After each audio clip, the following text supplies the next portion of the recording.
조선 최고 미녀의 혼인 스캔들 마이너스 유튜브 대본. 오늘은 조선시대를 뒤흔든 충격적인 스캔들 하나를 소개해 드리려고 합니다. 바로 조선 최고 미녀의 혼인 스캔들입니다. 여러분 혹시 조선시대에도 연예인 못지않은 스캔들이 있었다는 사실 알고 계셨나요?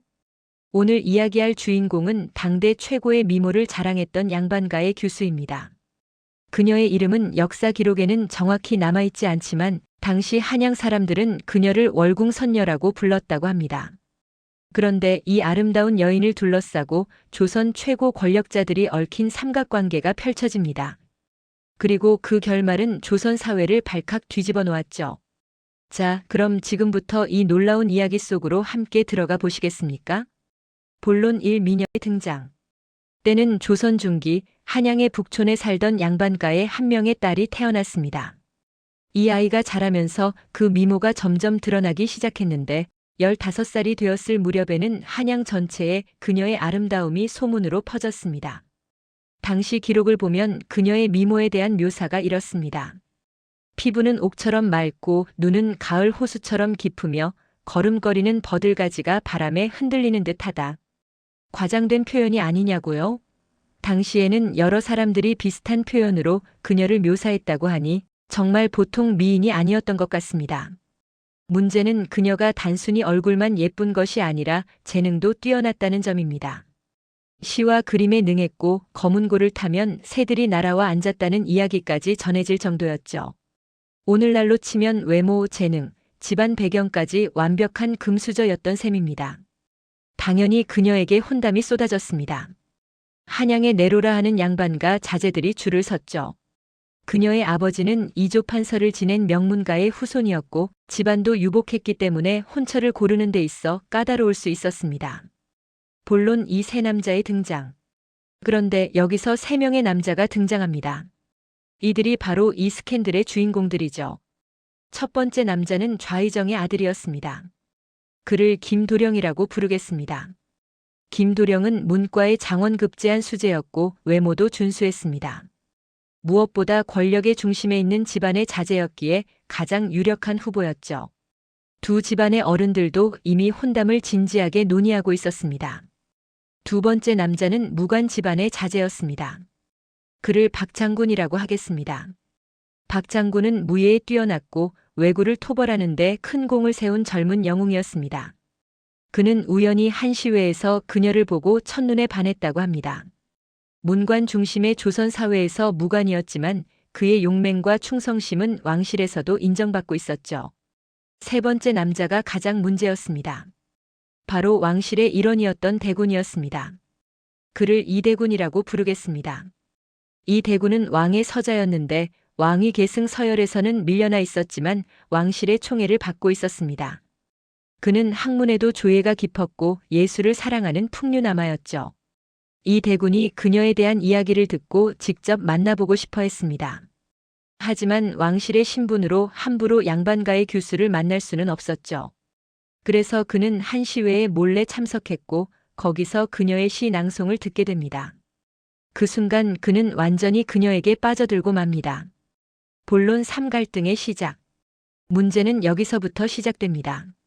김도령과 그녀의 혼담이 거의 확정 단계에 이르렀을 때 박장군이 정식으로 혼담을 제안합니다. 그녀의 아버지는 난처한 상황에 빠졌죠. 이미 김도령 쪽과 거의 약속을 한 상태였는데 나라를 지킨 영웅인 박장군의 제안을 무시할 수도 없었습니다. 더 큰 문제는 이 대군이 왕실의 권위를 내세워 혼담을 요청했다는 것입니다. 왕실의 요청을 거절한다는 것은 사실상 불가능했습니다. 이것은 단순한 혼담이 아니라 정치적 문제가 되어버렸죠. 그녀의 아버지는 깊은 고민에 빠졌습니다. 좌의정 집안과의 혼담을 깨면 정치적으로 큰 타격을 입을 수 있었고 박장군의 제안을 거절하면 무관 세력과의 관계가 나빠질 수 있었습니다. 하지만 무엇보다 왕실의 요청을 거절하는 것은 생각할 수도 없는 일이었죠. 그런데 여기서 예상치 못한 반전이 일어납니다. 당사자인 그녀가 자신의 의견을 밝힌 것입니다. 조선시대에는 여성이 자신의 혼처를 결정하는 일이 거의 불가능했습니다. 하지만 그녀는 아버지에게 자신의 마음을 전했죠. 본론 4 그녀의 선택. 그녀가 선택한 사람은 누구였을까요? 권력의 중심인 좌의정의 아들, 나라를 지킨 영웅 박장군, 아니면 왕실의 대군?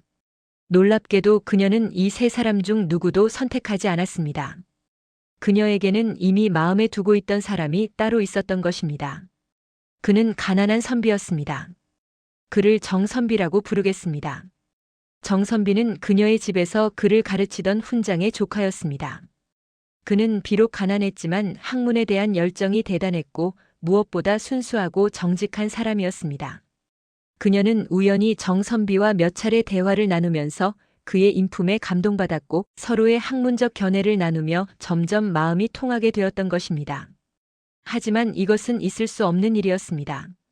신분의 차이도 문제였지만 무엇보다 이미 3명의 강력한 구혼자들이 있는 상황에서 제사의 인물을 선택한다는 것은 상상할 수 없는 일이었죠. 특히 왕실의 제안을 거절하고 가난한 선비를 선택한다는 것은 역모에 가까운 일로 여겨질 수도 있었습니다. 그녀의 아버지는 딸의 말을 듣고 경악했습니다. 하지만 딸의 단호한 태도를 보고 고민에 빠졌죠. 조선시대에도 부모는 자식의 행복을 바랐습니다. 특히 외동딸인 그녀를 끔찍이 아꼈던 아버지였기에 더욱 마음이 흔들렸습니다. 본론 5 스캔들의 폭발. 그런데 이 소식이 어떻게든 밖으로 새어나가고 맙니다. 한양 전체가 발칵 뒤집혔습니다. 조선 최고 미녀가 권력도 명예도 거부하고 가난한 선비를 선택했다는 소문이 순식간에 퍼져나갔죠. 김도령의 집안은 모욕을 당했다며 분노했습니다. 좌의정은 이것을 개인적인 문제가 아닌 가문의 명예가 걸린 문제로 받아들였습니다. 그는 이조 판서를 압박하기 시작했죠. 박 장군은 상심했지만 군인다운 태도로 이를 받아들이려 했습니다. 하지만 그의 부하들과 무관들은 이것을 문관 세력의 무시로 받아들였고 문관과 무관 사이의 갈등으로 번져갔습니다. 가장 큰 문제는 이대군이었습니다. 왕실의 제안을 거절당한 것은 왕실의 권위에 대한 도전으로 여겨졌습니다. 이대군 본인은 의외로 담담하게 받아들였지만 왕실의 신하들은 이를 그냥 넘길 수 없었죠. 그들은 이것을 왕실에 대한 불경죄로 다스려야 한다고 주장했습니다. 사태는 점점 심각해졌습니다. 단순한 혼담 문제가 정치적 사건으로 번진 것입니다. 조정은 이 문제를 어떻게 처리할 것인가를 놓고 격론이 벌어졌습니다. 본론 유광의 개입. 결국 이 문제는 왕 앞까지 가게 됩니다. 왕은 이 사건을 어떻게 처리해야 할지 고민했습니다. 법적으로 보면 왕실의 제안을 거절한 것은 분명 문제가 될 수 있었습니다. 하지만 억지로 혼인을 강요하는 것도 옳지 않았죠. 왕은 지혜로운 군주였습니다. 그는 이 문제를 단순히 법으로 판단하기보다는 좀 더 깊이 들여다보기로 했습니다. 왕은 직접 관련자들을 불러 이야기를 들었습니다. 먼저 그녀의 아버지를 불렀습니다. 아버지는 떨리는 목소리로 말했습니다. 전하, 소신의 딸은 어려서부터 효심이 깊고 학문을 사랑하는 아이였습니다. 그 아이가 신분도 권력도 아닌 오직 사람의 마음을 보고 선택했다면 그것이 비록 세상의 법도에 어긋나더라도 소신은 딸의 뜻을 존중하고 싶습니다. 다음으로 왕은 정선비를 불렀습니다. 정선비는 떨리는 몸으로 왕 앞에 엎드렸습니다. 왕이 물었습니다. 그대는 무엇이 그녀를 사로잡았다고 생각하는가? 정선비가 대답했습니다. 전하, 소인은 가진 것이 없습니다. 다만 소인은 그분과 대화를 나누며 학문에 대한 열정과 세상을 보는 눈을 공유했을 뿐입니다. 소인은 그분을 미녀로 보지 않았고 그분도 소인을 가난한 선비로 보지 않았습니다. 우리는 그저 같은 길을 가는 동반자로 서로를 보았을 뿐입니다. 본론 7왕의 판결. 왕은 깊은 생각에 잠겼습니다. 그리고 마침내 입을 열었습니다. 짐이 보기에 이것은 단순한 혼담 문제가 아니다. 이것은 조선이라는 나라가 무엇을 가치 있게 여기느냐의 문제이다. 우리는 신분과 권력을 중시하는가 아니면 사람의 마음과 뜻을 중시하는가? 왕은 계속해서 말했습니다. 왕실의 권위는 중요하다. 하지만 그 권위가 사람의 마음까지 강제할 수는 없다. 짐의 아들인 대군이 거절당한 것은 왕실에 대한 불경이 아니라 오히려 그녀가 자신의 마음에 충실했다는 증거이다. 왕은 이어서 판결을 내렸습니다. 짐은 그녀의 선택을 존중한다. 그녀와 정선비의 혼인을 허락하노라. 다만 정선비는 과거에 응시하여 자신의 능력을 증명해야 할 것이다. 그리고 그녀의 아버지는 왕실과 여러 가문에 대한 예의를 지키지 못한 책임이 있으니 벌금을 내도록 하라. 이것은 매우 절묘한 판결이었습니다. 왕은 그녀의 선택을 존중하면서도 정선비에게 자신의 능력을 증명할 기회를 주었고 동시에 형식적인 처벌을 통해 왕실과 다른 가문들의 체면도 살려준 것이었습니다. 본론 8 그 후의 이야기. 그 후의 이야기가 더욱 흥미롭습니다. 정선비는 왕의 명을 받들어 과거 시험을 준비했습니다. 그리고 놀랍게도 그는 다음 해 과거에서 장원급제를 했습니다. 그의 학문적 실력이 진짜였던 것이죠. 장원급제 후 정선비와 그녀는 정식으로 혼인을 했습니다. 이 혼인식에는 왕이 특별히 하사품을 보냈고 놀랍게도 이 대군도 축하 선물을 보냈다고 합니다. 이 대군은 진정한 사랑 앞에서는 신분도 권력도 의미가 없다는 글을 써서 보냈다고 하네요. 김도령의 집안도 결국은 이 혼인을 인정했습니다. 좌의정은 처음에는 분노했지만 왕의 판결 이후 태도를 바꿨습니다. 나중에는 정선비의 능력을 인정하고 그를 자신의 부서에서 일하도록 추천하기도 했습니다. 박 장군은 이 일을 계기로 더욱 전쟁터에 집중했고 후에 큰 전투에서 혁혁한 공을 세워 나라를 구했습니다. 그는 평생 독신으로 살았다는 이야기도 있고 나중에 다른 여성과 혼인했다는 이야기도 있습니다. 확실한 것은 그가 이 일로 인해 더욱 성숙한 군인이 되었다는 것입니다. 본론 9 이 사건이 남긴 것. 이 사건은 조선 사회에 큰 파장을 남겼습니다. 무엇보다 이것은 여성도 자신의 의견을 가질 수 있다는 선례를 남겼습니다. 물론 모든 여성이 자유롭게 혼처를 선택할 수 있게 된 것은 아니었지만 적어도 여성의 의사를 완전히 무시할 수는 없다는 인식이 생겼죠. 또한 이 사건은 신분보다 능력과 인품이 중요하다는 메시지를 전했습니다. 정선비가 장원급제를 한 것은 가난한 신분이라도 능력이 있으면 성공할 수 있다는 희망을 주었습니다. 왕의 판결은 권력이 개인의 감정까지 강제할 수 없다는 중요한 원칙을 세웠습니다. 이것은 조선 후기 실학 사상의 발전에도 영향을 미쳤다고 학자들은 분석합니다. 흥미로운 것은 이 부부의 그 후 삶입니다. 정선비는 벼슬길에 올라 결국 대사원까지 올랐다고 합니다. 그는 청렴하고 공정한 관리로 이름을 날렸죠. 그녀는 남편을 내조하면서도 여성 교육에 힘썼다고 합니다. 당시로서는 매우 진보적인 생각을 가진 부부였던 것 같습니다. 본론 심역사적 의미. 이 사건을 통해 우리는 몇 가지 중요한 교훈을 얻을 수 있습니다. 첫째, 진정한 사랑과 존중은 신분이나 재산을 초월한다는 것입니다. 그녀는 권력과 부를 포기하고 자신의 마음을 따랐습니다. 이것은 쉬운 선택이 아니었지만 그녀는 용기를 냈고 그 선택은 옳았습니다. 둘째, 지혜로운 리더십의 중요성입니다. 왕은 법과 권위만을 내세우지 않고 상황을 깊이 이해하고 모두가 받아들일 수 있는 해결책을 찾았습니다.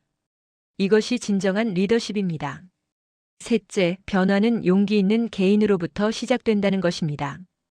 그녀의 선택은 당시로서는 매우 파격적이었지만 그것이 사회의 인식을 조금씩 바꾸는 계기가 되었습니다. 넷째, 진정한 가치는 외모나 신분이 아닌 내면에 있다는 것입니다.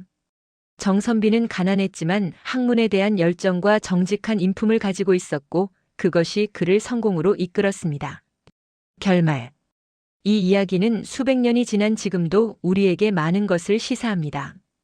우리는 여전히 외모, 재산, 신분으로 사람을 판단하는 경향이 있습니다. 하지만 진정으로 중요한 것은 사람의 마음과 가치관이 아닐까요? 조선시대에도 자신의 마음에 충실하고 사회적 압력에 굴하지 않았던 사람들이 있었습니다. 그리고 그들의 용기가 역사를 조금씩 바꿔왔습니다. 물론 이 이야기가 모든 것을 해결해 준 것은 아닙니다. 조선시대는 여전히 신분제 사회였고 여성의 권리는 매우 제한적이었습니다. 하지만 이런 작은 변화들이 모여 결국 큰 변화를 만들어냈습니다. 오늘날 우리는 누구나 자유롭게 사랑하고 결혼할 수 있는 시대에 살고 있습니다. 하지만 여전히 외모, 재산, 학벌 등으로 사람을 판단하는 경향이 있죠. 이 이야기는 그런 우리에게 묻습니다. 당신은 무엇을 기준으로 사람을 판단하고 있습니까? 진정으로 중요한 것은 무엇입니까? 클로징. 여러분, 오늘 이야기 어떠셨나요? 조선시대에도 이렇게 드라마틱한 사랑 이야기가 있었다는 것이 놀랍지 않으신가요? 역사는 단순히 과거의 기록이 아닙니다. 그것은 우리에게 지혜를 주고 현재를 돌아보게 하며 미래를 상상하게 합니다. 조선시대의 이 미녀는 단순히 아름다운 외모만을 가진 것이 아니라 자신의 신념을 지킬 용기를 가진 진정으로 아름다운 사람이었습니다. 오늘 영상이 마음에 드셨다면 좋아요와 구독 부탁드립니다. 그리고 여러분의 생각도 댓글로 남겨주세요. 여러분이라면 어떤 선택을 하셨을 것 같나요? 다음 시간에는 또 다른 흥미로운 역사 이야기로 찾아뵙겠습니다. 시청해주셔서 감사합니다. 구독과 좋아요 부탁드립니다.